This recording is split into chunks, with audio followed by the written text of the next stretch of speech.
A warm welcome to all the learners of Indira Gandhi National Open University SWAM course on Gender Sensitization BGSE 001. In today's session, we would be discussing about sex work. Objective of this session are to understand the historical perspectives and present day constructions and also of the objectification of the female body. Now, can you take a guess what would have been the world's oldest profession? Many might have guessed it right by now. Yes, it is prostitution, which in today's parlance is being referred to as sex work. The word prostitute is derived from the Latin term to put or to stand in public. Now, you need to understand the emphasis on the word public. This we would discuss in a little while. And also, now let us see how Wikipedia has described sex work. It has described sex work as the exchange of sexual services, performances or products for material compensation. It includes activities of direct physical contact between buyers and sellers as well as indirect sexual stimulation. Sex work only refers to the voluntary sexual transactions. It does not take into account human trafficking or forced sexual transactions such as child prostitution. Now let's look into the history of sex work. Prostitution was generally deemed essential to society because men needed sex and therefore conformed to different standards of behavior than women, some of whom would have to provide sex and thereby protect the chastity of other women. Now, this is a concept which talks about why is prostitution a necessary in the society. Now, let's look at the dichotomy of sex work. What is legal for a man is illegal for a woman. Illicit sex was licit for men while it attracted criminal sanctions for women. This was stated by Thomas in 1959. So, in the society itself, we see a lot of differences of opinion as to what sex work is all about. The society divides its women into two categories, the public woman and the common woman. And there is a clear-cut distinction between the activities, between the workspace and the areas where the public woman and the common woman are to be seen or not to be seen.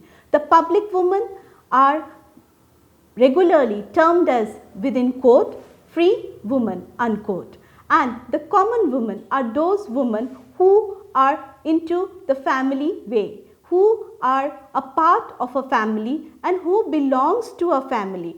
This does not mean that the public women do not have families, but it has been noticed that they are detached from their families because of their work environment. Now, in Susan E. Brown's work, where she had worked among the Dominican Republic women, her work titled Love Unites Them and Hunger Separates Them. Herein, she identifies two categories of women in the society. One who have a single mate and the other who have multiple mates. This category itself is based on economic status, how women in this matrifocal society could take care of their households. Now, here again the question of subsistence and survival plays a major role as to why women choose to have multiple mates, as through these mates they are able to manage the households. Even though matrifocal in nature, the society had still shown differentiation and had different parameters for the single woman and the woman with single mate and the one with multiple mates. Now, can any one of you guess how old can the profession of sex work be? Well, some scholars have opined that it is as old as the emergence of society. Now, if we are to talk about this, now let's see about some of the oldest societies, the oldest civilization societies that are there. One of them is Japan. We will be citing examples from Japan and India today. And let's see what was there in those spaces during the early ages.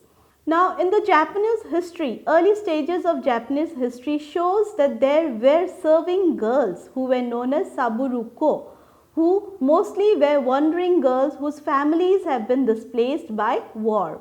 Some of these girls offered sexual services for money, while others with a better education made a living by entertaining at high-class social gatherings. And during the era of the imperial court, there was a tradition of having female dancers and performers that would later lead to both the development of the geisha and the kabuki actors. Now, the geisha tradition started somewhere around 1800. The word geisha consists of two words, ge meaning art and sha meaning person or doer.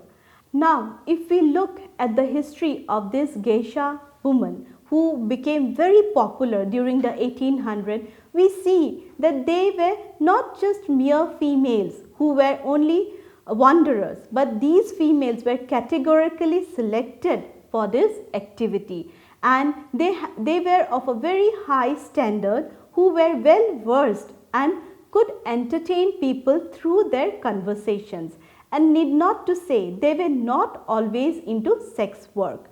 Only few of them did engage in sex work, as we call it, as paid sex work.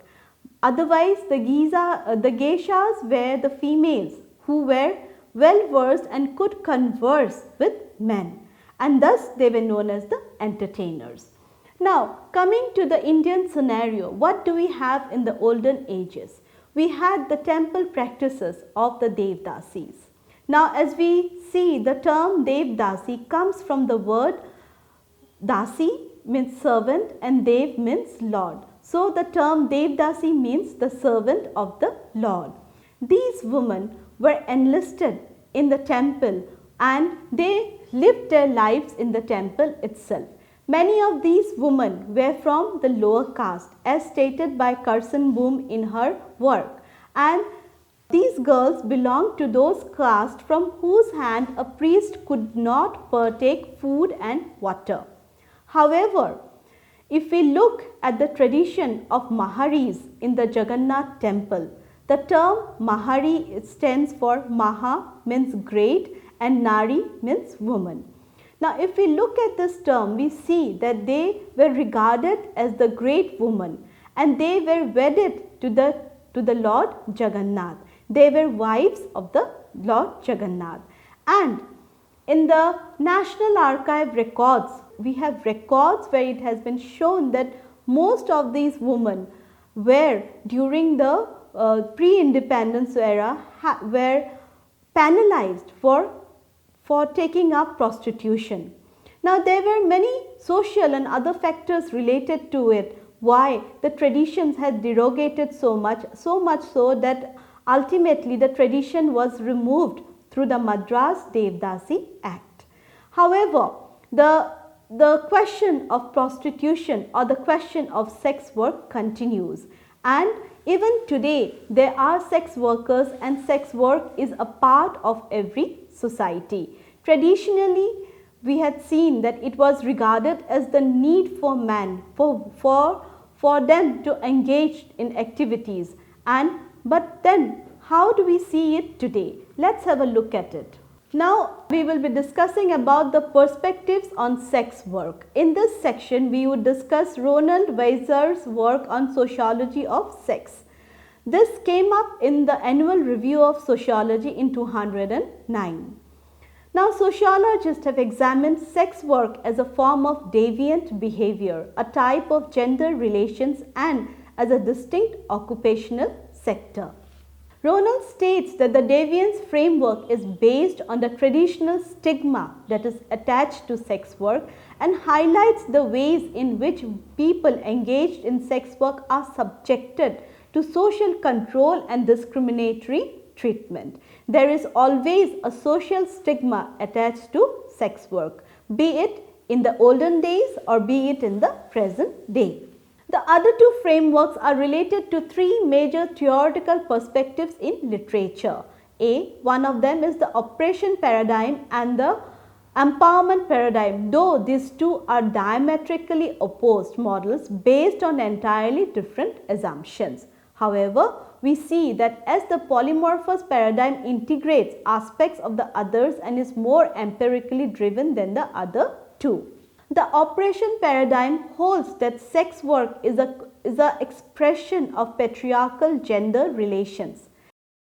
The exponents of the oppression paradigm make generalizations about specific aspects of sex work, that most or all sex workers were physically or sexually abused as children entered the trade as adolescents, around 13 to 14 years of age, were tricked or forced into the trade by pimps or traffickers, use or are addicted to drugs, experience routine violence from customers, labor under absolute derogatory working conditions, and desperately want to exit the sex trade.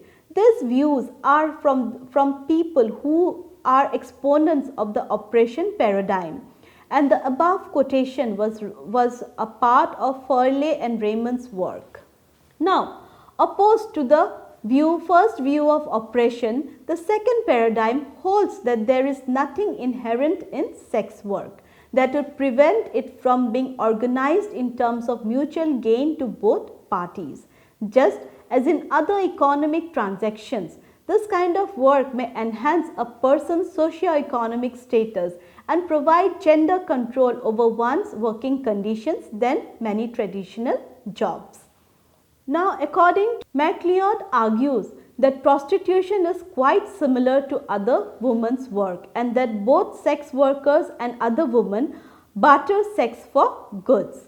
Herein, the empowerment model is seen. Till now, we have been talking about the different kind of theories that have propounded regarding sex work, and the empowerment theorist tends to highlight success stories to demonstrate that sex work can be edifying, lucrative or esteem enhancing. It can be liberating for those who are fleeing from small town prejudices, dead end jobs, dangerous streets and suffocating families, as stated by Augustine. Now, we see three different kinds of paradigms when we talk about sex work. One, where we had talked about the oppression paradigm, where the sociologists and even other social scientists have believed that sex workers stems from their own personal misery. Someone who have been abused as a child or someone who has been forced into this profession and who is desperately in need to get out of it. Whereas the empowerment model has stated that there is a feeling of liberation when we talk about sex work, and it can be equated to any other kind of job perspective that is available. However, all said and done, in the society, do we still accept sex workers? How does the society look at sex workers? And in this context, we would also need to understand that when we talk about sex workers or sex work, are we only talking about females? Are we only talking about women? No, the context of sex work does not involve only women. It involves men also, and it involves the transgenders also. So, all these three categories are involved in sex work. And what type of sex work are they involved in? Mostly it is pornography, prostitution, stripping and other commercial sex work. Now, we also need to understand why is there a growth or why is there a reasoning for sex work? Why is the need to have sex work in the society? Do we really need it, and how, even though so many different varieties of people are involved in it, why is it always related to women? We have seen many examples where sex work is the priority of not only the woman but also of man and transgenders. But when we talk of sex work, the society only points at the female or the woman who works for it. Why is that so?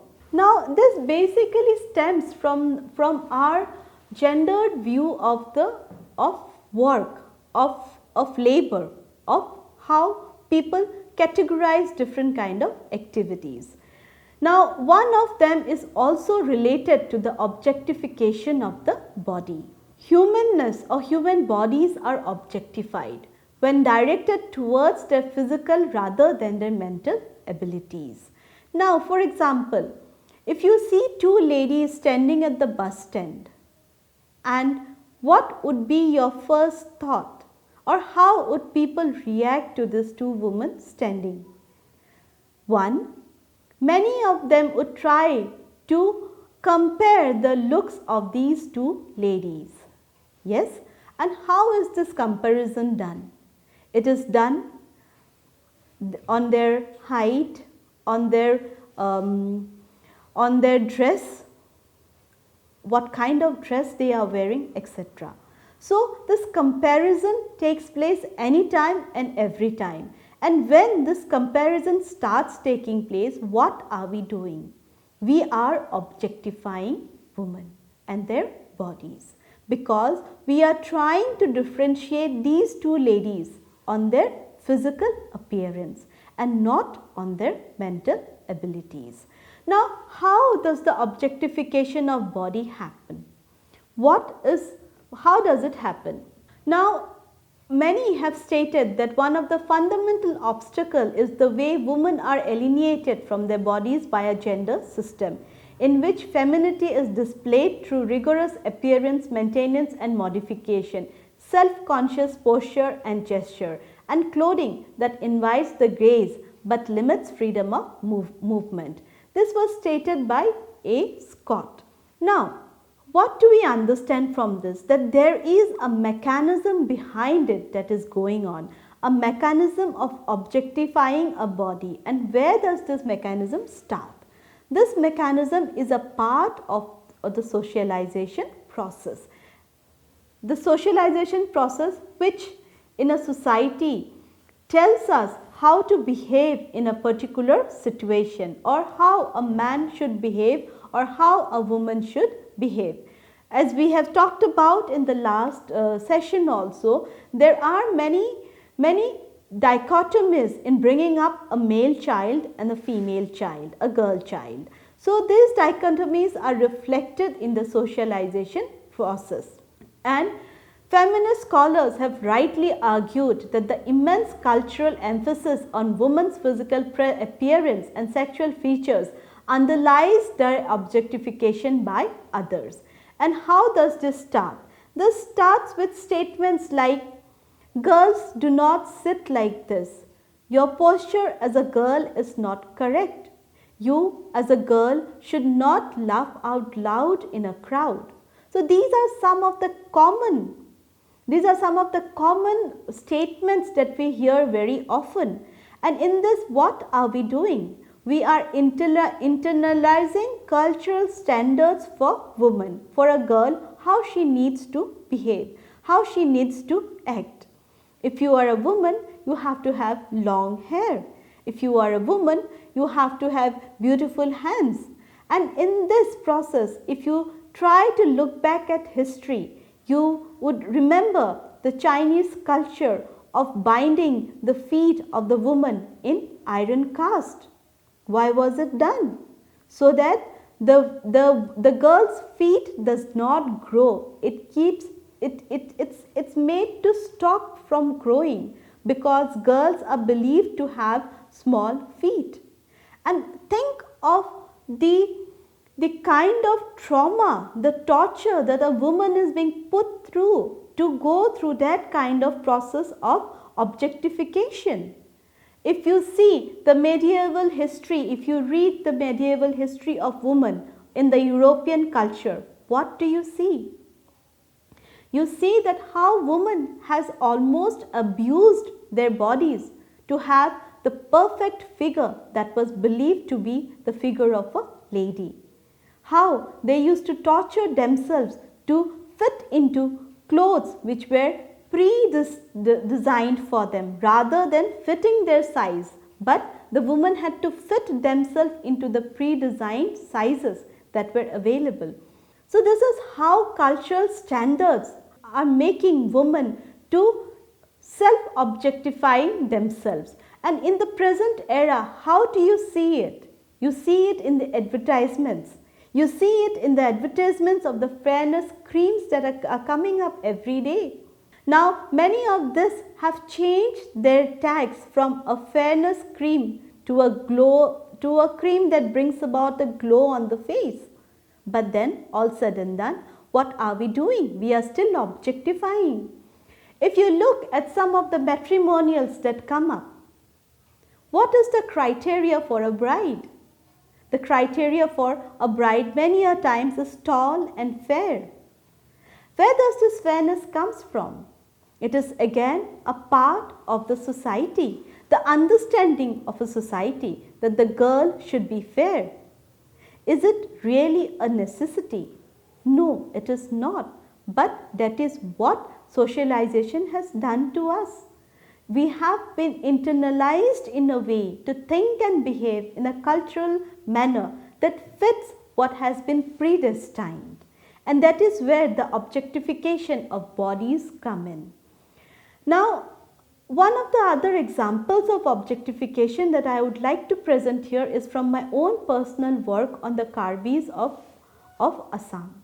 Now, when I was working among this tribe, I had come across tattoos on the faces, on the arms, on the foreheads of the woman, the older woman. And what were these tattoos for? The tattoos were not for beautification. The tattoos were basically for disfiguring the face so that when other tribes raided, they would not take away these women. It was in a way to protect the woman, but how was this protection done? This protection was done by disfiguration. So, tattoos have always not been a product or a material of beauty. Rather, it has been a product to disfigure a woman. Now, let's summarize what we have discussed in this session today. We had talked about sex work as a category which has been looked at from various perspectives. One of those perspectives was the oppression paradigm as to why the oppressed class who engage in this and the empowerment model who looks at it from the perspective of liberation. However, the fact still remains that there is a stigma attached to sex work and it is reflected in the society in the way the sex workers are alienated and even the spaces are earmarked for them. And also we had discussed the context of objectification of the body, how the body has been looked at from a more physical perspective and how women's body have been objectified in the history. Thank you.